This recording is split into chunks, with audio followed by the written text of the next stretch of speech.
All right, so this is Todd Atkins, and I'm back with another episode of the MMA Conspiracy Hour. And this time, I'm just going to be here with Miguel Iterati today. Mike is out. And Miguel Iterati of the Lights Out podcast, the best history podcast you can find on YouTube anywhere.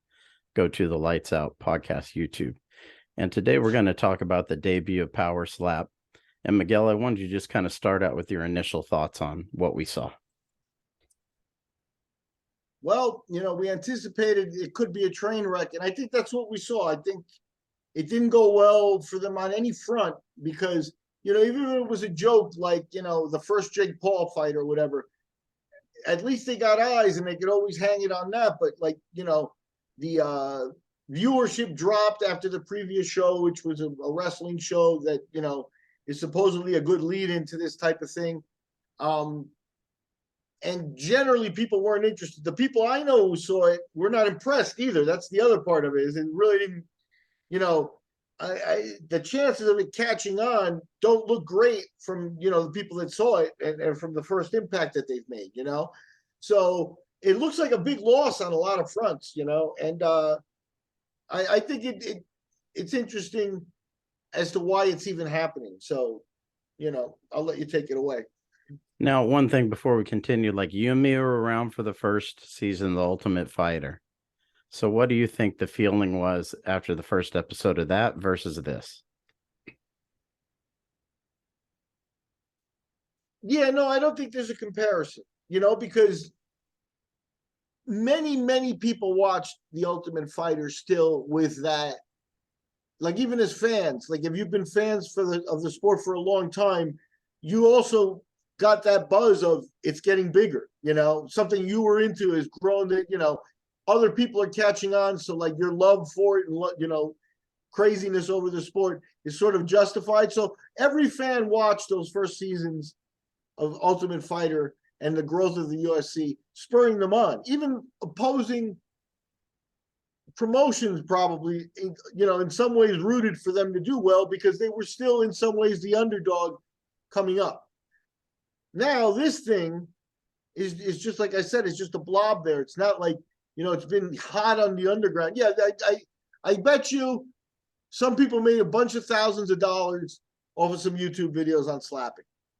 But I don't think that, there's a swelling of like slap fighting going on. Like, we've got slap fighting from Bulgaria. We've got slap fighting going on in Peru. They're slapping in Thailand. Like that's what happened in MMA, right? Yeah. Is It that going took to a little happen? bit longer Now for all of a like sudden, Thailand, but yeah. yeah, but is that going to happen now with this power slapping thing? So they're not really comparable. Um, I think this is more of a Dana White flex, if you want me to explain. Yeah, I want you to explain because this is something I was, me and you were talking about off air. Why would Dana White do this when he spent all this time trying to legitimize the UFC? He is the UFC in some ways, or maybe completely. Why would he risk it? What do you think? Well, I think that he's not as powerful in the UFC as he was within the structure of the corporation as he was when the Fertitas were in charge. So there are people that judge him, that dare to speak against him, in behind circles and stuff, and he's still the face of the company. But I think he's dealing with more internal politics now with a public company than ever. How many executives anywhere could survive backing a slapping contest and 2 weeks before being caught on video slapping your wife? That Teflon ability of Dana shows me one thing, that when Zuffa sold to, and I've mentioned this in other versions of this, but it's very important. When Zuffa sold to the new company and the new owners, Dana went along with that and stayed. And that's executed by a contract. And that lawyers made, and who knows how many pages that contract is. But I'm guessing it was a strong enough contract that Dana could survive the slap fighting fiasco, because most people would have been fired for that. and you ask why not him, it may be because he was protected by his contract. And that eliminates it. So there wasn't any controversy, like they tried to fire him, he survived a power struggle. There's none of that. It's probably very clear cut in his contract that he can do whatever the hell he wants until he wants to. And you can't I'm not selling you the UFC unless you sign off on this portion of it. So that's why they had to bring Dana along. Dana's got some power, but he's got people now that question him, and he doesn't have the camaraderie with the new execs that he had with the Fertittas. I don't see that. And you see it in his lack of comfort and bombacity in some of his, press conferences over the last couple of years. The power slap thing, looks like a loss of money, even though, there's no way he's going to make it.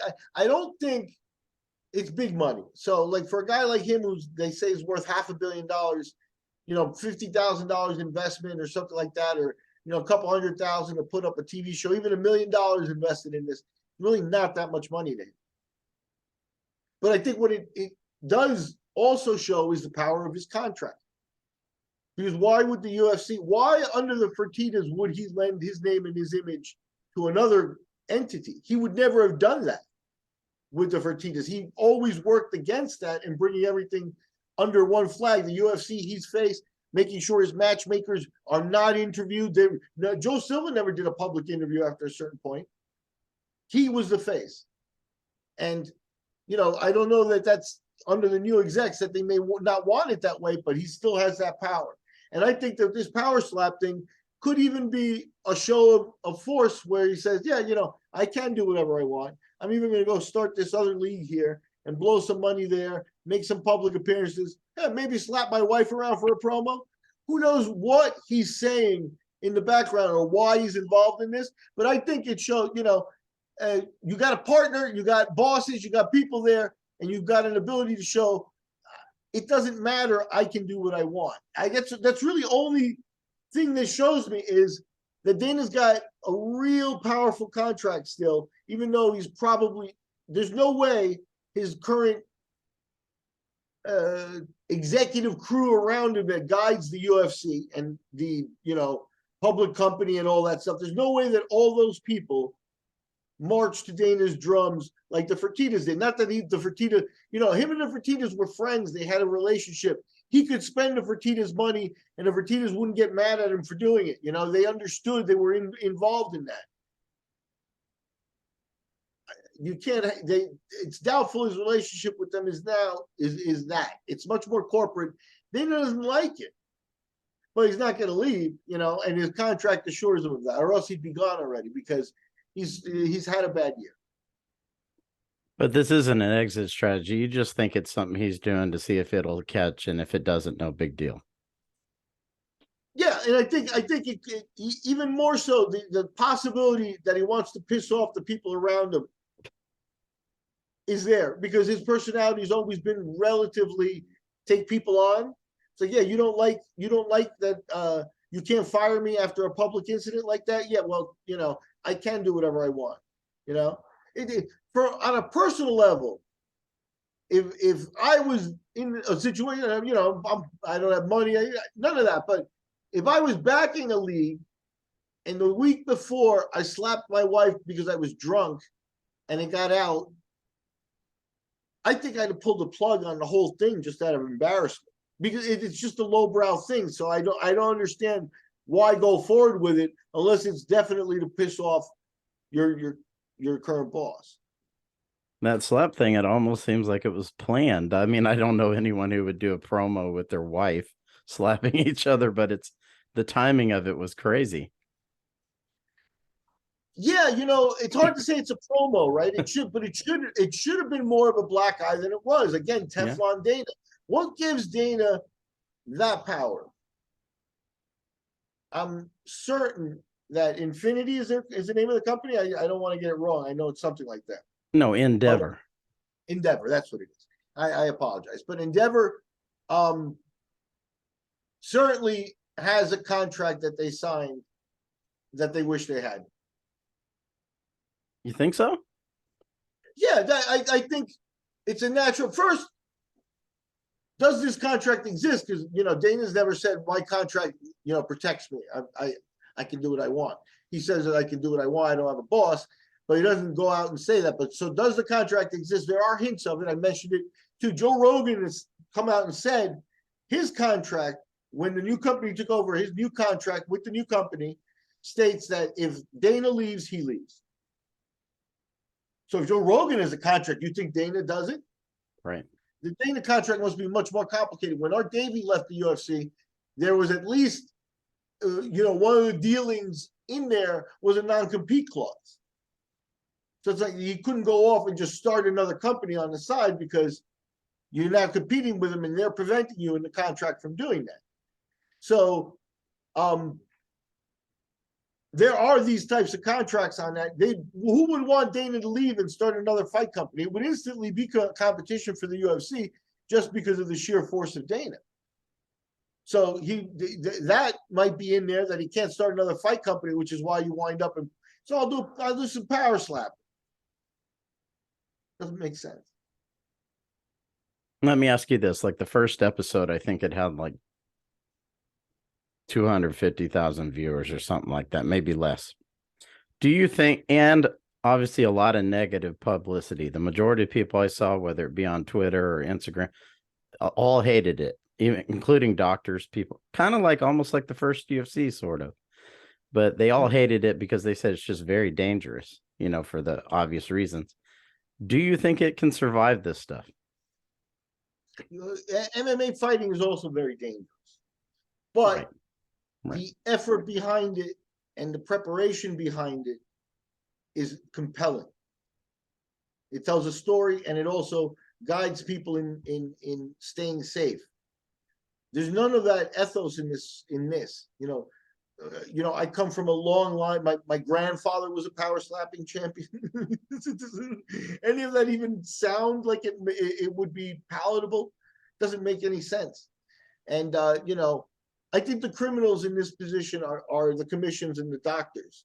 How in the world do you approve this in the modern age when we know about CT and things is beyond me. The commission judges this now. Is Doug Crosby a judge? Do they have judges? Was Doug Crosby a judge for this? Well, there weren't judges. They had the refs. They had the UFC refs. You would have recognized both of them. I'm trying to remember. Herzog was one of them. And then they had the black guy. He's an airline pilot, but he also does UFC events. I forgot his name. He was the other one. They had some people there to catch them if they fell over. They didn't have any judges because I think it was like a best of 3 slaps, and I think all the matches, I only think one of them or two of them might have went through the full 3 slap. Most of the people got knocked out in the first or second shot. And the other thing that I saw that was crazy is they would get knocked out, basically, almost knocked out with their eyes closed, like you would see in an MMA fight. And they would tell them, okay, you got 20 seconds to continue, They were giving them a chance to get back up, after they had been basically knocked out. But luckily, they didn't let any of them do that. Yeah, that's what the commission being involved in this. It's not really a sport in that there's no defensive aspect to this. They're encouraging you not to defend yourself. Yeah. So it's not a sport. So why is the commission there? The commission's there to charge money, licenses, and this. And why are the referees there? Maybe they're Dana's boys or this or that or the other thing. But here's the problem is, again, touching upon what is the problem with the UFC is their pay scale. It's like, so your guys are still, whatever your guys are, the face of the UFC judges, the refs, to a certain extent, if their contract let them, the fighters would be doing the same thing. Paddy Pimblett is doing interviews for a couple $100. Why are the UFC's people all out there looking to make extra money and other things? Because because the UFC executives and the structure supposedly keeps 80% of the income and returns 20 to the fighters and to that. So, if Yeah, then so yeah, I grab I take $300 or I don't do an interview. Man, could you imagine Derek Jeter asking you for $300 for an interview? No, I mean either they give it to you or they don't. But if they're scrounging for cash, and that's what I think that the refs are certainly going to be in a situation where probably they're like, yeah, it's cool. I do UFCs and stuff like that. But if I can grab a gig and an extra payday, I could use it. I got to pay bills, and that's what that is. And he makes use of his guys. And people grab an extra payday. That's the buddy system. You know what I mean? That's what the commission does. Because with that is a bunch of commissioners, assistant commissioners, people in the locker rooms. You don't want these guys take any drugs before they come out and get slapped. They got maybe do they pee test? Do they do? They probably have that bureaucratic structure set up already, and that's what's embarrassing because this is something that the commission should have outright said no to. Why do you think they said yes? Money.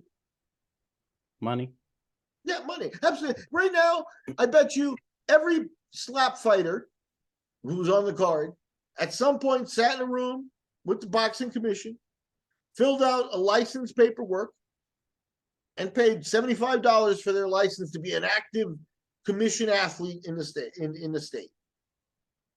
And 3 months ago, the Nevada Commission did not have any money coming in from power slapping, and now they do. It might be a few $100s. And that's how low and embarrassing this is. Now, Dana, here's the other part is Dana probably, in order to start the promotion, also went to the commission and put a few $1,000s on bond, and who knows what else, but at least $10,000 are on bond, holding it, the promotion, responsible for being a promotion under that. The boxing commission gets to manage those types of paydays, and that's how they make their living in boxing. And now when MMA came along and they figured out, hey, we could charge licenses for both, that's when they came aboard, en masse. And that's why they came aboard here, is because Dana said, look, license is this, you can make this amount, this is the amount of money, you got another show, paydays for a couple of refs, you guys can put another couple of refs in there. The commission gets, name the commissioners working the event, they all get a payday and stuff. Dana's taking care of some people without the UFC. It's small time stuff, but hey, that's how empires are built, by taking care of the little guys. And that's more or less, I think, what happens with that. The commission shouldn't be involved. The commission should have known this event, and the only reason they can be doing it is for the money, because Now, the other referee was Mark Smith, and now that I think about it, so I'll just mention his name. But one thing, you helped start up Bodog. You've seen a million promotions come and go, over the time that we've been around the sport. I was telling you, I think one of the challenges they might face is that the matches are all kind of the same. One guy stands there with his hands behind his back, takes a slap, then the other guy does. So really, the format of the match doesn't change at all. There's no nuance. There's no, I'm going to strategize this way or that way. It's a coin toss, and then they start slapping. So that's a big challenge. That's a big challenge for a promotion because usually, like boxing, you have different things that can happen. MMA, a lot of different things can happen. These other combat sports aren't like that. This one, basically, if you've seen one match, you've seen them all. It's just how long is it going to go? Yeah, look, I've described it as like, in my estimation, my humble estimation, this is on the same level as putting, hey, let's have a contest of people lighting their farts on fire. Like, really, I think, that's about the level this is at. Go back 150 years when a lot of even combat stuff was done in carnivals with, unfortunately, freak shows and things. That's another image that comes to mind with this. Right. And I did have the opportunity to promote a show in Russia where we bought Zuluinho to fight, who also fought in Pride. He's the son of the famous Ray Zulu. And this man is, every bit of 6'7", 350 pounds. And there's a shock value to that type of athlete especially among, when you want to say, how do you get, ticket sales to non-fight fans? Fight fan, me and you will watch anything. But guys like that spectacle aspect, that's what grabs the attention. And I think that, with big giant guys, even if they're obese or stuff, but guys that are just like you've never seen before. There's weird dudes that have like, in arm wrestling, there's weird dudes that have like one arm much bigger than the other, deformity. I think that they may have been leaning on that to be an attraction, because that's really the only attraction I'd see. It was an attraction 150 years ago because it appeals to something inside of people. Now we've become kind of educated. We're like, yeah, that's, we try not to do that anymore as a society. But this is a throwback kind of thing. I think that's the best I can say about it, because what you're saying and what I will repeat constantly is, again, this is not a sport. This is like if you go to the carnivals, again, that carnival image, and there's a hammer and you hit the hammer and you're trying to reach the thing. That is more in common with this than real fighting or combat. But you think America's at a tipping point where they would consume that, week after week over a show, and then maybe multiple times? They said the coaches are going to fight on pay-per-view. How many people are going to buy this on pay-per-view? It's sad, right? It's sad. With enough money backing and stuff, I think that there's an element of the population that doesn't pay that much attention, that they get, hungry for entertainment, and on a daily basis, what they come across, so unfortunately, because they're backed by a big corporation, it's not a grassroots thing. I think they can maybe put it in front of people, but like I said, I think it's so ugly and stuff that in general, it should go away. It should go away. I don't think it's going to get the support. I already think it's failed. You mentioned I was with Bo Dog. We did 70 shows on cable TV in the United States. We never had a rating that low, and we were canceled. We never had a rating half. Our ratings were at least 500,000 per show. It's considered bad. 200,000 is very bad. And at the end of the day, if TV decides in that direction too, they make decisions like that. They're a powerful entity where they can just say, all right, no more of that. And hopefully that happens, because like I said, this is a throwback to carnival type stuff. And like, as a society, I don't even think we need it. To close on it, there's a old movie that I think it's called Idiocracy or something like that, where like somebody goes into the future, and in the future, the most popular show in America is called Ow My Balls, and it's just videos of people getting hit in the nuts. So people are thinking that we're getting dumbed down, and I would hold this up as potentially another example of that. Now, I want to ask you one thing. What do you make of this? Because I know you didn't watch the whole thing. I did. Dana White and Hunter Campbell were front and center in this. And Hunter Campbell's not really seen much with the UFC. He is a little bit in some of these countdown videos every now and then. But he was watching every match with Dana in this kind of like a room. They weren't outside watching it. They were watching it from a monitor, and he was sitting right next to him. So they were talking to each other the whole time. What do you make of that? To be honest, I just have to be quite honest. Dana and the way he handles himself is Dana first. You get very little people like who are willing, who are also like, his peers or people. He has never had, well, I bounce ideas off of this guy or whatever, Joe Silva was, a guy who could talk to him about fights in the old days, but he was obviously not a peer. Not, Joe worked for Dana. So I don't know enough about the company.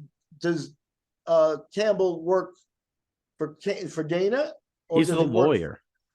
Yeah, I understand he's a lawyer. Look, I'll tell you a story about Hunter Campbell for reference, and also invoking the Lights Out podcast. We did an interview with Corey Anderson. Corey Anderson's now with Bellator. Corey Anderson beat a couple of people in the UFC and was, looking to move up, get bigger paydays and stuff like that. And they wanted him to fight Johnny Walker. And Corey Anderson said no. he received a contract. He said 100 days in a row. So I imagine it's for a few months. Every day they emailed him a contract with Johnny Walker's name. And every day he turned it down. And they came out publicly and said, hey, he's turned down 100 fights. No, he's turned down 100 contracts for a Johnny Walker fight. And there's many reasons why. Walker was fresh on the roster and not had his moment yet. Now he's had it and faded, but not had his moment yet, but he was rising. And Corey Anderson got called into Campbell's office. Didn't even know who he was. He said, I didn't even know Campbell existed. That's what Corey Anderson said. Got called into his office, and the guy said, I'm one of the lawyers, you don't move the needle. Johnny Walker's the hottest thing we have. If he beats you, we're giving him a title shot. If you beat him, we don't know. We'll build you. So Campbell has a lot of power. And Campbell understands, and he told him, if you win, we'll build you, we'll move your social media and things. So he's in tap with the finances of like what moves needles, moving the needles a euphemism for making money, right? So he understands that, and it fell to him to explain it to one of the fighters. But is he doing that for Dana, or is he doing that for the corporation and is more of a foil to Dana? I don't know that. That could be a case of keeping your enemies close to you, them two in a room watching that. Yeah, but he was taking a more active role of being a speaker during the show, giving his opinion, that kind of stuff. So okay, I was just curious, why do you think they're bringing him out front and center for this? Once I heard his name, I've always thought he could be on the short list to replace Dana. I've now more or less changed my mind, and I do think Dana wants to go out like Bob Arum. But they still they've never used a second face to the company. I think that limiting the choices and things, I don't think they can use the matchmakers or anything like that. I think it has to be a power person.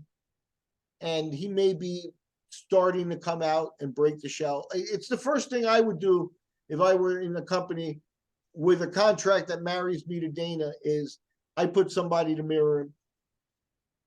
Just keep do the things, tell me where you do things different. Let's see what we got and how he works. And then if he goes away for whatever reason, then we can replace him.